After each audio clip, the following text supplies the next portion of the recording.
দুদিন ধরে উত্তরে শীতের প্রকোপ কিছুটা কমেছে।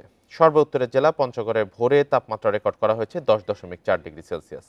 আবহাওয়া পরিস্থিতি নিয়ে জানাতে পঞ্চগড় থেকে যুক্ত হয়েছেন সহকর্মী শফিকুল আলম। শফিকুল, পঞ্চগড়ে শীত কেমন অনুভূতি হচ্ছে, আর এই শীতে দৈনন্দিন জীবনযাত্রায় কি প্রভাব পড়ছে? জি, উত্তরের শীতপ্রবণ এলাকা হিসেবে পরিচিত পঞ্চগড়ে কিন্তু আসলে বরাবরই দীর্ঘ সময় শীত থাকে এবং এই শীত কিন্তু অধিকাংশ সময় অর্থাৎ শীত মৌসুমের অধিকাংশ দিন জুড়েই কিন্তু পঞ্চগড়ের সর্বনিম্ন তাপমাত্রা রেকর্ড করা হয়ে থাকে। তো আসলে বিগত 5 দিন কিন্তু টানা শৈত্যপ্রবাহ ছিল পঞ্চগড়ে। সর্বনিম্ন তাপমাত্রা ছিল 10-এর নিচে, 9 থেকে 10-এর মধ্যেই সর্বনিম্ন তাপমাত্রা থাকলে কিন্তু বলা হচ্ছে যে মৃদু পর্যায়ে শৈত্যপ্রবাহ। আমরা দেখেছি গতকালকে দিন এবং রাতের তাপমাত্রা সামান্য বেড়ে সর্বনিম্ন তাপমাত্রা রেকর্ড করা হয়েছিল 12.9 ডিগ্রি সেলসিয়াস।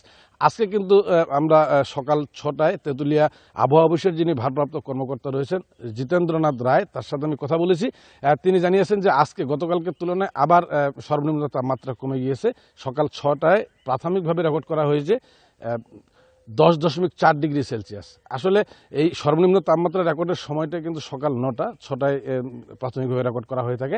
আমরা আসলে দেখছি যে প্রতিদিন বিকেলের পর থেকেই মূলত শৈত্যপ্রবাহ শুরু হয়ে যায়। হিমশীতল বাতাস এবং হালকা কুয়াশা, রাত যত গভীর হতে থাকে কুয়াশার পরিমাণ বাড়তে থাকে। সেই কুয়াশা পরদিন কিন্তু সকাল 7টা থেকে 8টা পর্যন্ত থাকে। এরপরে আমরা আসলে ঝলমলে রোদ দেখতে পাই।